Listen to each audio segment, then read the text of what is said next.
நம்முடைய மேனிஃபெஸ்டோ பார்த்தீங்கன்னா, நமது கனவு நமது கோவை, கோவைக்காக பாரதிய ஜனதா கட்சியினுடைய கனவு, வேட்பாளராக என் கனவு, நமது கோவை, கோயம்புத்தூருக்கு வேட்பாளருக்கு இருக்கக்கூடிய கனவு, இரண்டையும் சேர்த்து மோடி கேரண்டியாக கொடுத்திருக்கின்றோம். இந்த தேர்தல் மேனிஃபெஸ்டோ அறிக்கையை பார்த்தீங்கன்னா, நாம் சொல்லி இருப்பது 100 வாக்குறுதி 500 நாட்கள். 500 நாட்கள்ல கோவைக்கு 100 வாக்குறுதி தான் நம்முடைய மேனிஃபெஸ்டோனுடைய முக்கியமான இது. அதுல முக்கியமான 15 விஷயங்களை உங்களுக்கு நாங்கள் படித்து காட்டுகின்றோம். அதன் பிறகு பத்திரிகை நண்பர்களுக்கு ஒரு குறிப்பு கொடுத்துட்றோம், ஒரு காப்பி கொடுத்துட்றோம். அதை நீங்க பார்த்துக்கலாம். கொடுத்து போகாதீங்க, சைடில் போகாதீங்க, சைடில் பத்திரிகை நண்பர்கள் அதை நீங்க பார்த்துக்கலாம்.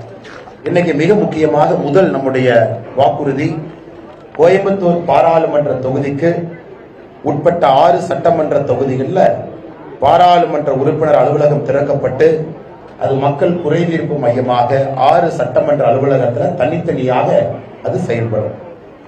கோவை விமான நிலையத்தை உலக தரகத்திற்கு விரிவாக்கம் செய்து சர்வதேச விமான முனையமாக மேம்படுத்தப்படும்.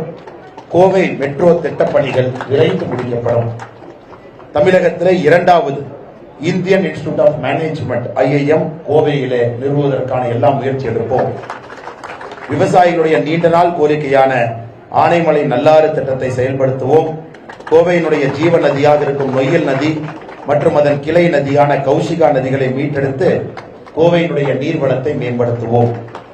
விசைத்தறி உரிமையாளர்கள் பயன்பெறும் வண்ணம் பவர் டெக்ஸ் திட்டத்தை மீண்டும் செயல்பாட்டுக்கு கொண்டு வருவோம். பவர் டெக்ஸ் திட்டத்தின் கீழ் சூரிய மின் தகடுகள் அமைக்க மற்றும் சாதாரண விசைத்தறிகளை நாடா இல்லாத விசைத்தறிகளாக மாற்ற வழங்கப்படும் மானிய தொகையை உயர்த்தி வழங்குவோம். கோவையிலே நேஷனல் இன்வெஸ்டிகேஷன் ஏஜென்சி தேசிய புலனாய்வு அமைப்பினுடைய ஒரு கிளை அலுவலகத்தை திறப்போம். கோவையில் ஆட்டோமோட்டிவ் காரிடார் அமைப்போம். கோவை டிஃபென்ஸ் காரிடார்ல செமி கண்டக்டர்களை தயாரிக்க பாதுகாப்பு அமைச்சகத்திடம் வலியுறுத்துவோம்.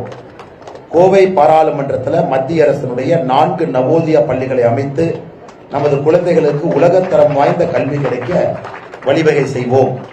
இந்த பகுதியினுடைய விளையாட்டு வீரர் வீராங்கனைகளுக்கு சிறப்பான பயிற்சிகள் கிடைப்பதை உறுதி செய்ய ஆசியாவின் மிகப்பெரிய விளையாட்டு பயிற்சி மையங்களில் ஒன்றான தேசிய விளையாட்டு ஆணையம் Patiala, sports authority of India Patiala, அதனுடைய கிளை பயிற்சி மையம் கோவையில் அமைப்பதற்கு பாடுபடுவோம்.